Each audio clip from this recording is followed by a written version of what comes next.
Mami, ito siya ah. Baby ni Tata. Baby ni Tata ka ma. Ikaw mag-video. Ay, hindi nga ako marunong dyan. Ay, inahawakan ko si baby. Ay, Ako na. yan sandali lang. Ganito siya. Ganito ang gusto niya. Pasok ka na doon, Tamayla mo. I-video mo na lang ka na sa bintana. Sa bintana ka na lang.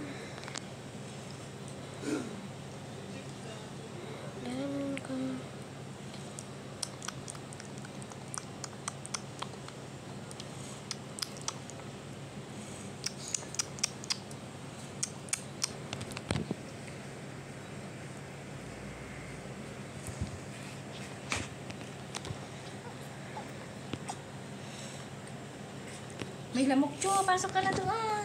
Ayaw. Gusto is ka. Hindi na pala hindi ka namiyak. Yun na. Pasok mo na siya sa loob. Ha? Pasok mo siya Hindi, sa... mamaya na. Paghapon, pag 6 o'clock, pasok natin. Para makalanghap siya ng fresh air. Pasok ka na sa Tamayla mo.